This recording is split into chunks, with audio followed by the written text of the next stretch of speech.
আজ আমরা বানাবো ডিম কারি।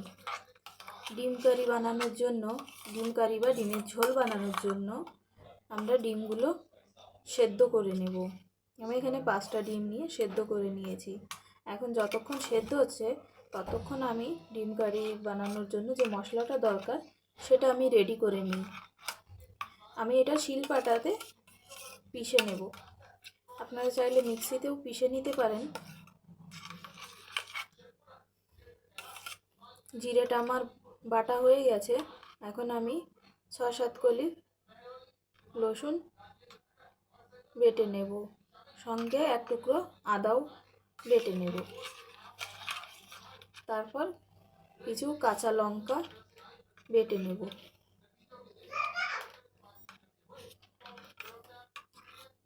এখন আমি এগুলো বেটে নিয়ে একটা পাত্রে তুলে নেব।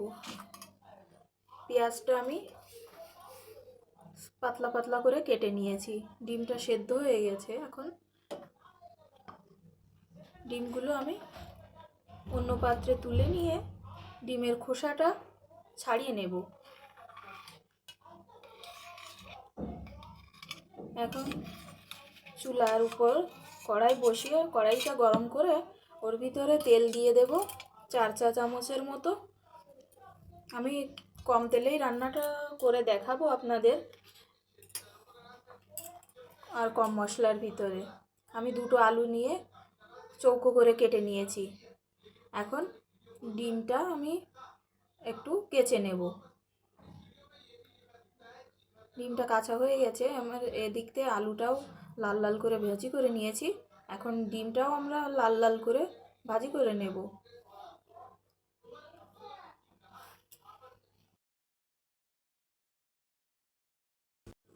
এখন আমি ওই তেলের ভিতরে 1/2 চামচ জিরা ফোড়ন দিয়ে কেটে রাখা পেঁয়াজ কুচিগুলো দিয়ে ভাজি করে নেব।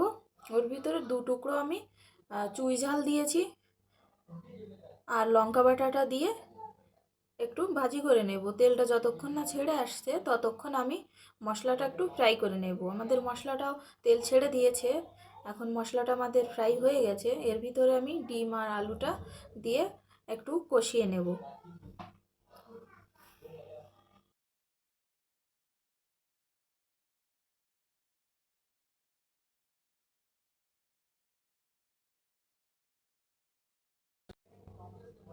ডিমটা আমাদের কষানো হয়ে গেছে।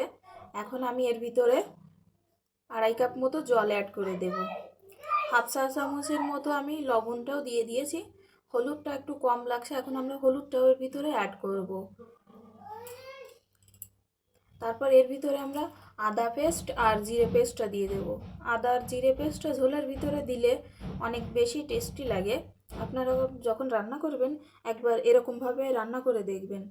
এখন আমি এটা একটু ঢেকে রান্না করব। আলুটা যখন সেদ্ধ হয়ে যাবে তখন এই ডিম ঝোলটা রেডি হয়ে যাবে। এখন ঝোলটা অনেক বেশি থেকে গেছে, তো আমি একটু কম করে নেব। তো আমাদের ঝোলটাও কমে এসেছে। এখন আমাদের রান্নাটাও রেডি। এর ভিতরে আপনারা গার্নিশের জন্য